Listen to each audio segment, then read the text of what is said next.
What's going on, everybody? Welcome back. Today we're going to be talking about teams to build up for the Mines of Moria raid. We got some new info, well, new in quotations from EA from a blog post yesterday in terms of what to expect for the Mines of Moria raid. The only real notable information in here is that instead of 2 months to get the 4 chapters, it's now going to be spread out over 4 months, and there really wasn't anything else in here that was brand new information. I mean, the biggest part of the blog post was really this picture of Gandalf that takes up half the information. But yeah, I mean, there's really nothing here to note beyond that. So I was kind of waiting to release this video until we knew more about what the chapters are going to entail, and obviously that's not going to be information that we get until just before each new chapter releases. So I wanted to kind of talk about 4 teams that I'm building up right now, just as general all-purpose teams, and what I'm planning to do with them and how I may swap characters in or out. We're going to talk about all that in today's video. So if you guys do enjoy this video, make sure to hit that like button, share this video, subscribe to the channel. Let's dive right into it.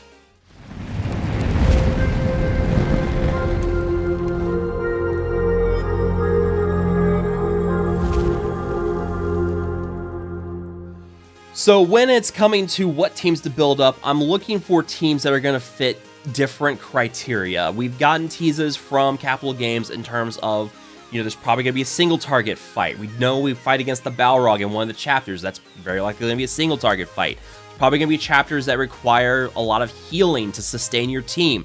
So we know there's going to be different things. We did have a preview that showed that one of the chapters possibly going to require getting a lot of points through having the orc allies kill their own team, or the orc enemies kill their own team. So you kind of want to have like an AoE team that whittles down those characters and then let the orc enemies kill themselves. Like that's kind of what we know we're going for here. So I'm filling out what teams I'm working on based on those archetypes or based on those requirements.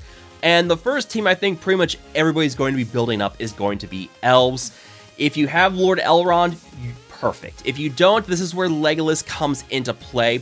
I've been lukewarm on Legolas, saying that he really needs that Fellowship team to really shine. The elf team's not a full elf team is not quite his best placement, and he does make a good lead substitute if you don't have Elrond because of his leadership ability, where whenever they gain crits or whenever they crit, they have a chance to gain haste. And whenever they evade, they're able to get deadly, which increases their crit chance. So there's some nice synergy there, but it's not as good as that Lord Elrond lead, which is where you want that legendary lead to really come into play. But Legolas will synergize nicely with Elladan, for instance, because Elladan's constantly getting nimble, which allows him to evade, which gives him deadly, which means his AoEs are constantly hitting for more. So Elladan and Legolas worked well together. Elro here is a good synergistic opportunity with Elladan as well because of the synergy between them that provokes Elro here constantly retaliating. You also may want to look at bringing in Naramiri because you don't have Elrond, so now you want to bring in a healer, and this is where Naramiri comes into play. She is able to give stealth to a random elf ally. She's able to cleanse Banes and grant protection. She's able to gain stealth. And if she already has stealth, she gains nimble, which then means that she's able to get deadly. She can do a multi-hit on her basic, which means more chances to land critical hits, which means more haste. So Naramiri is going to be a decent elf healer for this team if you do not have Elrond. If you have Elrond miles ahead of Naramiri, obviously the lead you want to be running. But yeah, a team like Legolas, Elladan, Elro here, Naramiri, and then choose another character. Arwen has some nice synergies with the elves. Really relies on Rivendell, but she is able to help out with an elf team at least a little bit. She's able to cleanse Bane. She gives regeneration. She gives an immunity to Rivendell squad members. And you have this very nice Dispel on her first special here. Again, no focus check on this Dispel. So this is going to work very well. Really helps to speed her up too. So I do think that let Legolas lead if you don't have Elrond. The elf team, you're going to have some solid sustain. You have some really good opportunities for single target damage between Legolas and Elro here. There's a nice AoE opportunity with Elrond and his second special. It's a bit of a long cooldown, but it does reduce speed bar. and that is very important, or turn meter in this game. Reduction in turn meter we found before in Raids with Galaxy Heroes is very important, to the point where they stopped allowing it to be a mechanic. So turn meter reduction is always important there. That's where Lord Elrond comes into play, along with all of his healing. Elves, I think they're going to fit in pretty well as a raid team. That's my #1 priority for a raid team that I'm building up right now. Moving on from that, let's talk about a shadow team, and that's going to be Isengard. Now, you can run the full Isengard team. You can also bring in other characters with this team. You get some kind of shadow synergy going here. Obviously, you have Ugluk and his lead, which is constantly healing the team up whenever an Isengard member is applying a Bane to an enemy squad or an enemy team member or an enemy on the field. Basically, yeah, you've got the blind, you've got the ability block, but you've also got Morza, which applies a lot of debuffs. Dunhar is your healer for the team. Malhur and Azak are kind of your damage dealers for the team. Azak deals a lot of damage, especially on his second special, which is something I highly recommend you build up, because with this, he's able to also, on kill with this, give might to both him and Malhur, and both of them are going to deal a ton of damage with this. You're getting stamina on enemy deaths with Azak as well. Getting bonus damage against enemy characters with bleed, where both him and Dunhar are able to apply bleeds. Yeah, this team is very good. It's giving elves a run for their money in Arena, and we'll continue to see that be a thing, especially with low-star Elrond teams, and you have a high-star Isengard team. You're going to pretty much run over those teams in Arena. So you're going to get some use for an Isengard team outside of the raids as well. But yeah, I mean, Isengard just really good sustain, some solid Banes they're going to put everywhere. Decent single target damage with this as well. Of course, I also should mention that Azak is able to put Expose on his basic, which reduces enemy armor by 50%. And then when you level it up all the way, it's a 2-turn Expose. So yeah, this guy can do some solid damage and also put out some really crucial debuffs as well. This team, very good. It's your go-to PvE shadow team anyways, because of the amount of sustain they have. This is another team, if you're building up for raids, this is one I highly recommend.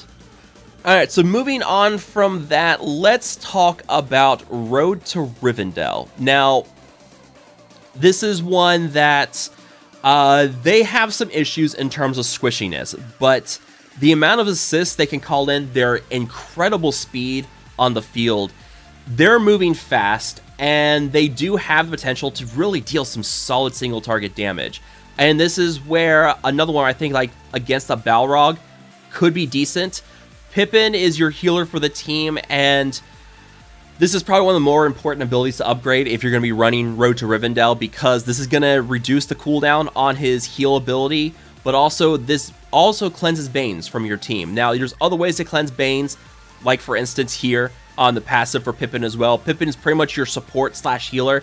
He's not marked as healer, but he's got a lot of stuff here in this team that really kind of keeps the team going.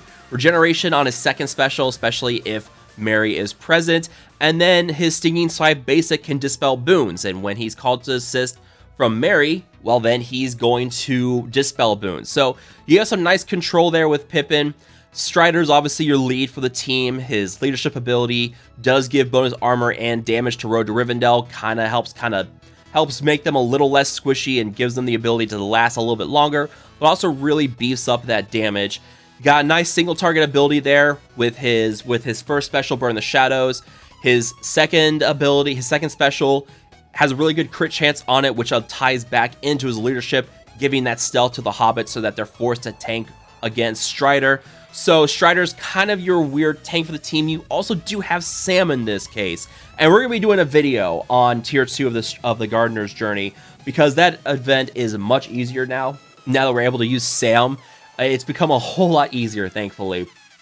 But Sam is another good character on this team. The Press On special allows him to gain Provoke, also gives Nimble to the most wounded ally. He's able to apply Blind and heal himself with Waste of an Apple. And then Retaliation here with True Friend. It's not a 100% chance to retaliate, but anytime he does retaliate, he gains Fortitude, increasing his resistance. So he's a solid tank in that way. Strider and Sam are both your tanks for the team. And Frodo, I mean, what to say about Frodo? Courageous Spirit, shorter cooldown, especially at level 6. Very fast speed, 2-turn expose on this. You're going to get a lot of damage in with this. And then anytime he gains stealth, he gets might. And during stealth, he gains bonus damage as well. So between his last resort ability and between that and Strider's leadership ability, you're going to get a lot of stealth on this team. And anytime you get stealth on Frodo, that's just more might for him. And then his basic, you have those 2 abilities on cooldown. He gains turn meter during stealth, and then he always calls an assist with his basic. So there's a lot of single target potential with this team. We haven't even talked about Merry yet. Merry with his haste and his stamina, dispelling and marking targets. The shortcut ability giving stamina and giving haste for 2 turns to all squad members, making them even faster because that's exactly what they needed.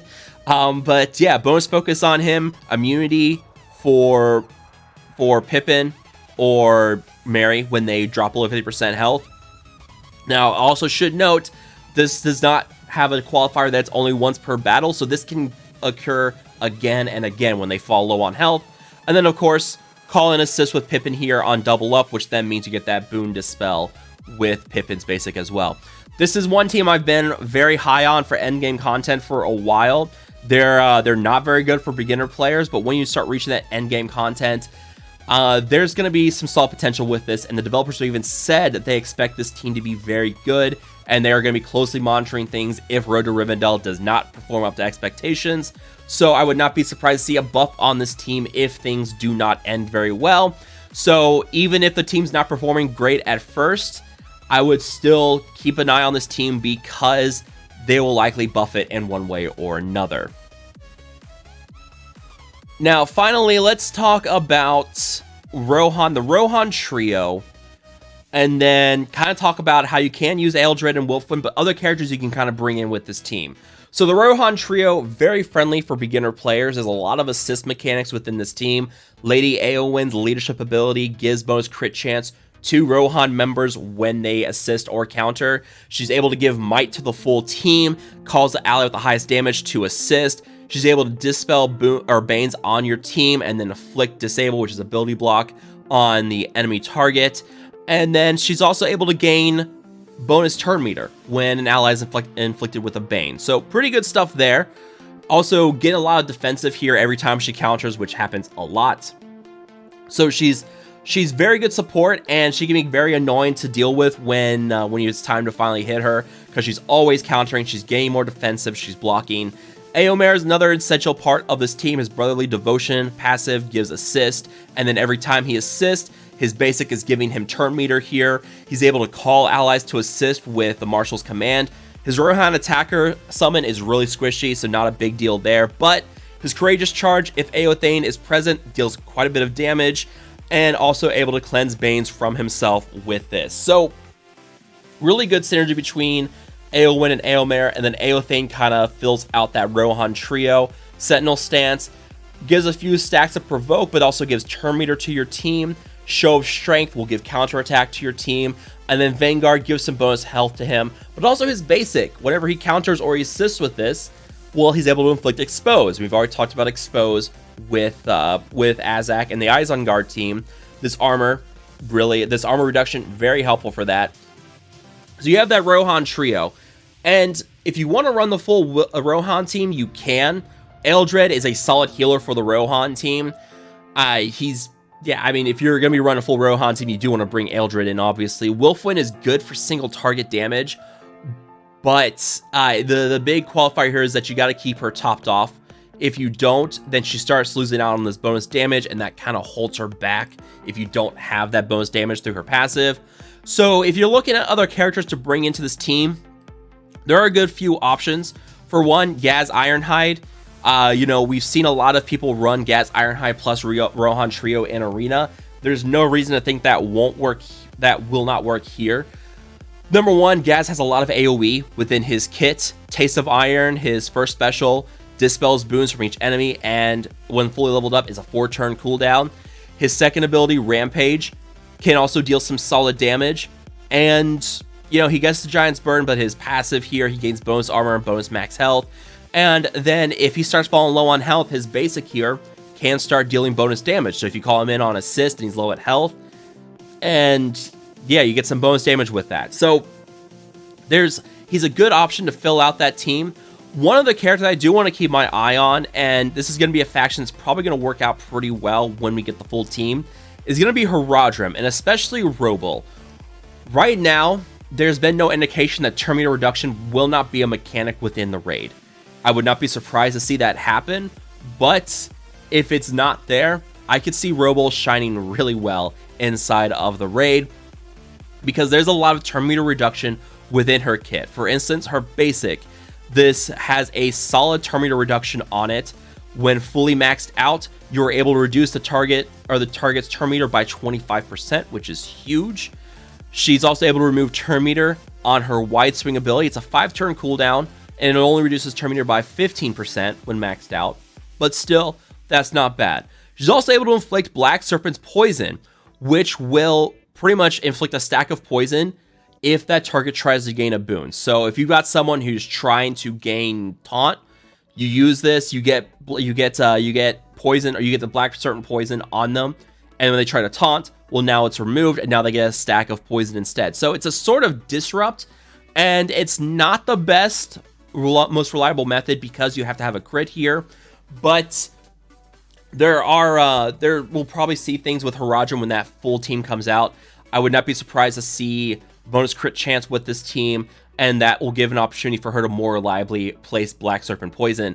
So she's definitely a character I want to keep an eye on. I'm not, until the full Haradrim team comes out, I'm not really going to bother with Yeftu or Wubate.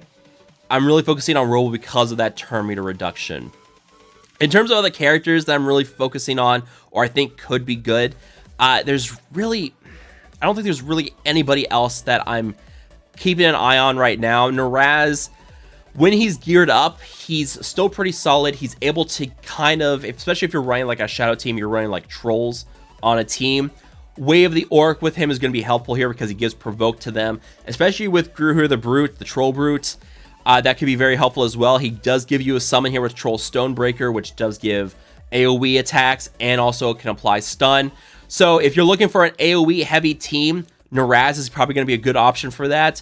And you know what? I do need to bring up the Troll Brute as well, Gruhur, because yeah, this guy is pretty solid. 3-turn might cooldown for all squad members, afflicts daze, which reduces focus on the enemy team, and then his 2-turn Earthshaker, which deals a solid amount of damage, but also when maxed out, gives expose for 2 turns on the enemy team. He's a bit slower, but expose is going to be very helpful, especially for damage checks, because you want to reduce the armor as much as possible on the enemy team. That is where Earthshaker is really going to come into play. So that's kind of who I'm keeping my eye on. In terms of 4 teams, Elves, Rohan Trio, with like bringing some other characters to kind of fill it in, your Isengard team, and Road to Rivendell, and kind of talking about some other characters that I'm keeping an eye on as well. If you guys think I missed anybody, if there's anybody else you want me to take a look at or think that they could be potential usefulness inside of the Moria raid, let me know down below. As always, if you guys have enjoyed this video, make sure to hit that like button, subscribe to the channel. Thank you guys so much for watching. I will see you guys next time.